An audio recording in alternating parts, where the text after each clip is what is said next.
নমস্কার, আমি অর্থি। অল্প করে গল্প নতুন একটি ব্লগে তোমাদের স্বাগত। আশা করি তোমরা খুব ভালো আছো।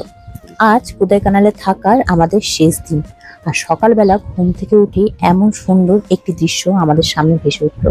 এক পাশে কমলা রঙের সূর্য ফুটে উঠেছে, আর তার সামনে ঘন চাদরের মতন মেঘ। তবে তাড়াতাড়ি রেডি হয়ে আমাদের বেরিয়ে যেতে হবে। আমরা চেক আউট করে গিয়েছে, আর এখন আমরা ঘুরতে আসছি। এবার চলো তোমাদের দেখাই আমরা কি কি জায়গায় ঘুরছি। এখন আছে আমরা সিটির ভেতরে জায়গাগুলোই ঘুরবো। আমরা কোদাইকানাল থেকে 5 কিলোমিটার দূরে ভাট্টাকানালে ছিলাম, সেই জন্য সেখান থেকে চেক আউট করে আমরা অন্য হোটেলে এসেছি। হোটেলটি বাস স্ট্যান্ড থেকে একদমই কাছে, তবে সেখানে জিনিসপত্র রেখে আমরা চলে এসেছি এখানকার কুরেঞ্জি টেম্পলে। কুরেঞ্জি হলো বিষ্ণু ঠাকুরের আরো একটি অবতার। যেহেতু মোবাইল ভেতরে অ্যালাউ নেই, সেই জন্য ভেতরকার ছবি তোমাদের দেখাতে না পারলেও মন্দিরের চারপাশের দৃশ্যগুলি তোমাদের দেখাই। মন্দিরের চারপাশে কি যে অপূর্ব দৃশ্য, দূরে পাহাড় আর নিচে ছোট্ট ছোট্ট অনেকগুলি বাড়ি। কি যে শান্তি পাওয়া যাচ্ছে এখানে। ওপরে রয়েছে নীল আকাশ, আর যার মধ্যে সাদা সাদা কিছু মেঘ ভেসে আছে। দূরেও মেঘ দেখা যাচ্ছে, মনে হচ্ছে যেন বরফের পাহাড়, যদিও সেইগুলো মেঘ। তবে দূরে যে ছোট ছোট বাড়িগুলো দেখতে পাওয়া যাচ্ছে, আর পাহাড়ের গায়ে যে চাষাবাদ করার জায়গাগুলি, সেইগুলো দেখতে এত যে ভালো লাগছে কি আর বলবো। যাকে আমরা বেরিয়ে পড়লাম আমাদের পরবর্তী ভিউ পয়েন্ট যাওয়ার জন্য। তবে যাওয়ার পথেই পড়লো একটি ভীষণ সুন্দর পার্ক। হোম তো সেখানে নামবে, কিন্তু আছে অনেকগুলি পয়েন্ট, তাই তাকে আমরা বললাম যে আমরা পরে যাব। যাওয়ার পথে আমরা দেখলাম এখানকার কোদাইকানাল শহরটিকে দূর থেকে বেশ সুন্দর। তবে যেতে যেতেই দেখলাম হঠাৎই আমাদের পরিবেশটা চেঞ্জ হয়ে গেল। এখনই দেখছিলাম কত রোদ, চারিদিকে ঝলমল করছিল, আর এখনই দেখছি কুয়াশা, আর চারপাশের তাপমাত্রাও 4-5 ডিগ্রি কমেও গেছে মনে হয়। তবে যখন আমাদের ড্রাইভার কেভিনকে আমি বললাম যে এরকম কেন, তখন সে বলল যে ফোরকাস্ট করেছে যে এখন বৃষ্টি হতে পারে।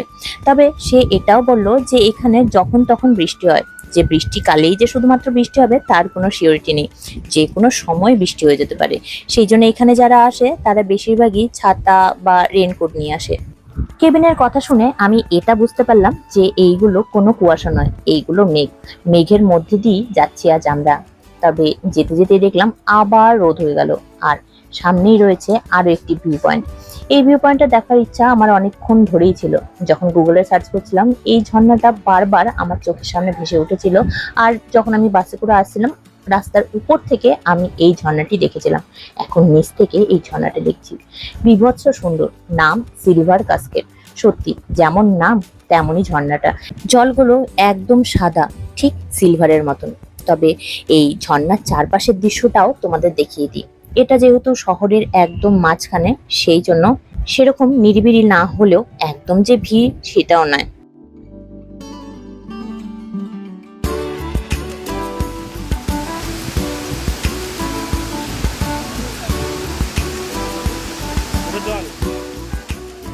প্রায় 15-20 মিনিট আমরা দাঁড়িয়েছিলাম ঝর্ণারই সামনে। হাতে যদি আরো সময় থাকতো তাহলে হয়তো আরো কিছুক্ষণের জন্য আমরা দাঁড়াতাম। তবে মনে করো যখন আমরা আসছিলাম তখন ছিল ঝলমলে রোদ, আবার দেখো মেঘ হয়ে গিয়েছে।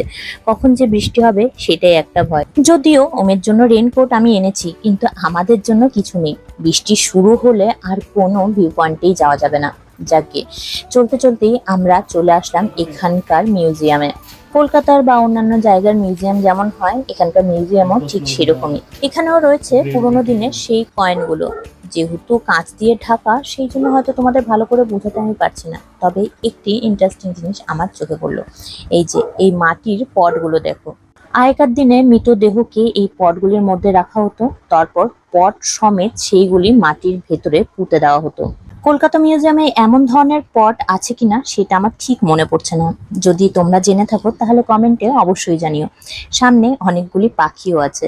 পাখিগুলিও নাকি আসল, শুধুমাত্র চোখগুলি প্লাস্টিকের। এখানকার ম্যানেজারের সাথে যখন কথা বললাম তখন তারা তাই বললো আমায়। এটা টর্টয়েস ছিল, র্যাবিট না, এটা টর্টয়েস। কি করছে? এটার নাম হলো স্টারফিশ।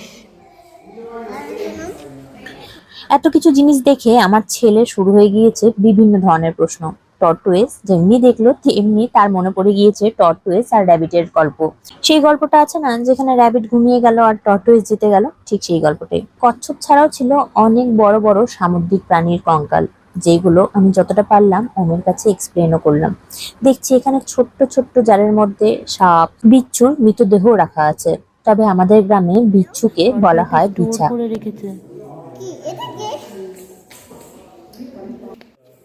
এটা the dead body was put inside and buried then. এটা 10,000 BC 1000 BC আগে আগেকার লোকদেরকে এখানে মরা মানুষকে এর মধ্যে রেখে এটাকে পুঁতে দাও। পুঁতে দেওয়া হতো, মানে দাফনা দেওয়া হতো যেটা। এদিকে না হাতির দাঁত দেখো, হাতির তিত, এটা বাবা হাতির তিত দেখছো কত বড় বড়।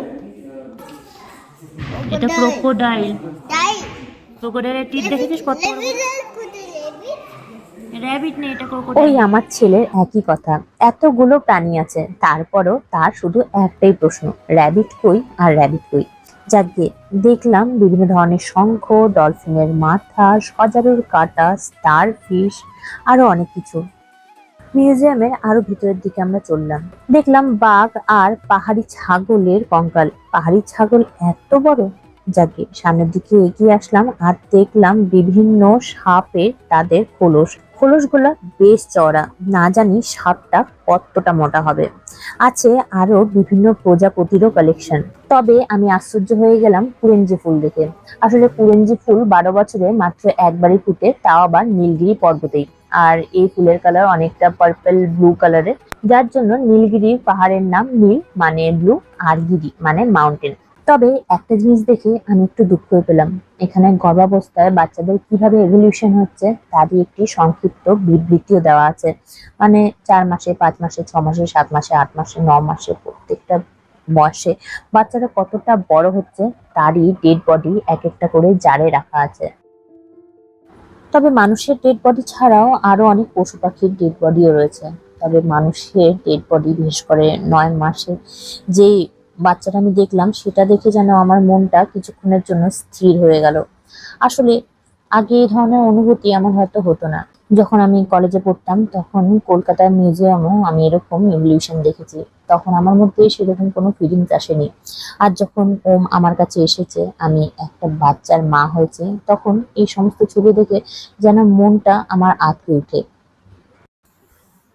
মনকে কিছুক্ষণ পর স্থির করে আমি চললাম মিউজিয়ামের আরো ভেতর দিকে। দেখছি এখানে বিভিন্ন পশুদের চামড়ার কালেকশন রয়েছে অনেক বড় বড় প্রাণীও। বেরিয়ে গেলাম মিউজিয়াম থেকে। তারপর আমরা চললাম এখানকার বোটানিক্যাল গার্ডেনে।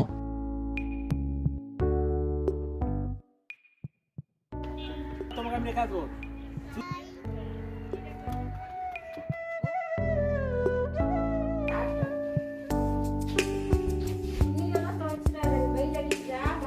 যেহেতু সন্ধ্যা 6টার সময় আমাদের ছিল গাড়ি, সেই জন্য হাতে বেশি সময় ছিল না, তাই বোটানিক্যাল গার্ডেনের বেশি ভেতরে আমরা গেলাম না। তবে সামনাসামনি যতটা পারলাম আমি দেখে নিলাম। ফুল গাছের বেশি কালেকশন না থাকলেও পাতাবাহারের ছিল প্রচুর কালেকশন, আর খুব সুন্দর করে সাজানো গুছানো ছিল এই গার্ডেনটি।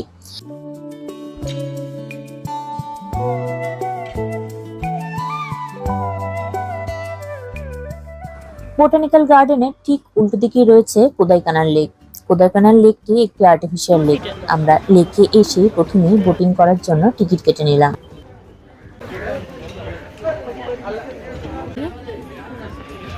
ও আমি কোডিং করছি।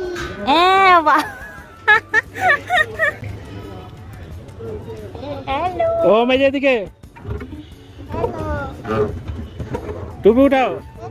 কি করছো তুমি? জোরে বলো। কোডিং ও হ্যালো বলো। হ্যালো এই হোটেলে আজ আমরা থাকছি। এখানে থেকেছি মানে এখানে চেকিং করেছি। আসলে আমাদের প্ল্যান ছিল যে আমরা 3 দিন মানে 2 রাত আমরা থাকবো ভাট্টাকানালে আর 1 রাত থাকবো কোদাইকানালে।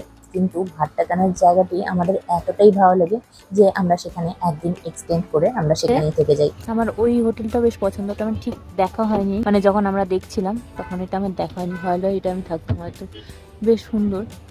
যদিও হয়তো অত বড় হোটেল হবে না, কিন্তু বেশ সুন্দর লাগছে আমার এখান থেকে। আর এই যে আমরা ওই যে দূরে যে বিল্ডিংস গুলো দেখছো, ওই যে ওইদিকে দূরে, ওখান থেকে আমরা এখানে প্যাডলিং করতে করতে এসেছি। কেমন লাগছে? ভালো আমি বলার কি? ও ভালো ভালো। দল দল দল চারিদিকে জল আর জল। চারিদিকে জল আর জল। 30 মিনিটের মতন আমরা লেকে বোটিং করেছিলাম, আর 10-15 মিনিট আমরা লেকের পাশেই বসেছিলাম। আর সন্ধ্যা 6টার সময় ছিল আমাদের বাস, তাই বাসে আমরা চলে আসি যথাসময়। আর এসে দেখছি একটা লোকও নেই, তাই ভাবলাম তোমাদের বাসটা একটু ভালো করে দেখিয়ে দিই। বাসটিও বেশ সুন্দর আর যথেষ্ট স্পেস আছে।